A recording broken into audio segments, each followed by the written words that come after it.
को चंदन नंदन अभिनंदन करते हुए मैं साथियों आज ये बताना चाहूँगा कि आज कई एक दिनों से इस रामलीला का लीला चल रहा है।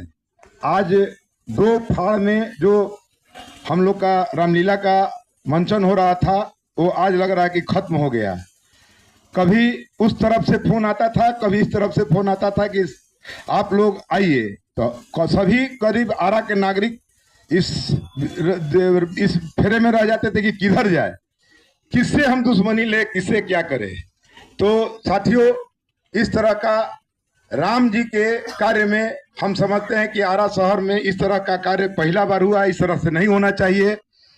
ये बहुत ही कृतज्ञ कार्य है जो भक्ति में राजनीति की रोटी सेकने वाले लोग इसको दूसरा रूप देख के, और जैसे कहावत कहा गया है कि मुंह में राम बगल में छुरी, इसको लोग पर्दाफाश किया है। दोस्तों साथियों, मैं आज के बाद जो भी आरा में घटित हुआ है, जब मैं यहाँ से दूर कहीं पटना जा रहा हूँ तो इस तरह का कार्य सुनने में आ रहा है कि आरा में किस तरह से ये घृणित कार्य हो रहा है कि राम जी एक हैं और 2 भागों में हिंदू ही बट गए हैं। तो ये हम लोग के लिए बहुत ही कलंकित चीज है। आरा के लिए, खास करके भोजपुर के लिए बहुत ही घृणित कार्य है। मैं यही कहना चाहूंगा इस मंच से कि राम जी सबों के लिए एक हैं, सबों के लिए एक समान हैं।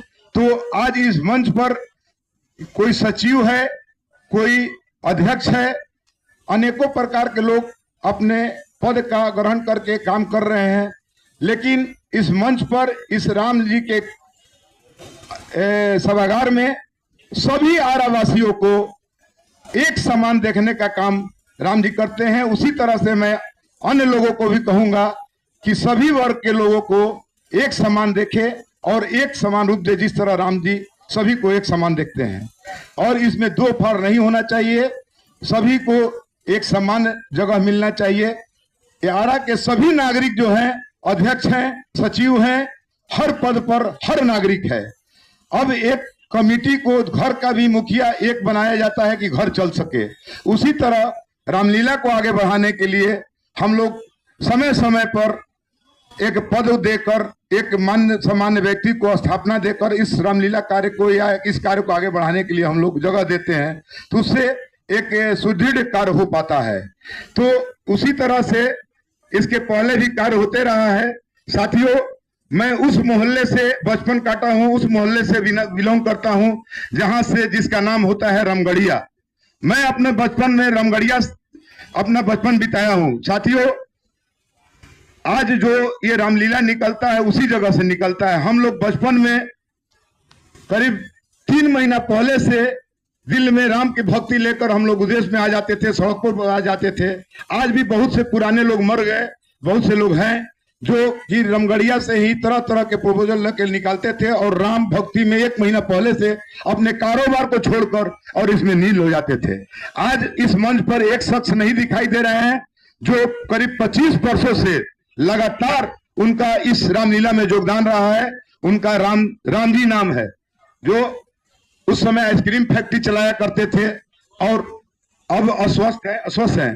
तो साथियों, मैं उनका भी बहुत बड़ा योगदान है जो कि आज 25 वर्षों से निस्वार्थ उन लोगों ने काम किया है। मेरे मदन जी हुए जो इनका पीढ़ी कहा जाए तो तीसरा चौथा पीढ़ी जो है इस रामलीला में कार्यरत है और अपना संपूर्ण भक्ति भावना से निस्वार्थ इस रामलीला को आगे बढ़ाते हुए इन्होंने आया है और इन्होंने कभी भी पद की मांग नहीं किया है।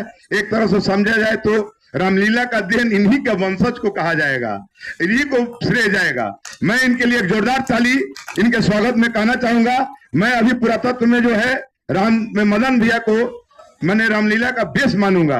अब नया पीढ़ी आए हैं, सोनू राय जी की आशा करता हूं कि नए उमंग से आए हैं, नए जोशीले लड़के हैं। और मैं अभी तक जितना भी मंचन हुआ है, कार्य हुआ है, मैं आशा करूंगा, आशा ही नहीं पूर्ण विश्वास है कि आरा को ये कलंकित होने से बचाएंगे और जितना भी रामलीला अभी तक होते आया है उसमें सबसे उत्तीर्ण कार्य करके दिखाएंगे और इसमें आरावासी जो है गौरवान्वित होंगे।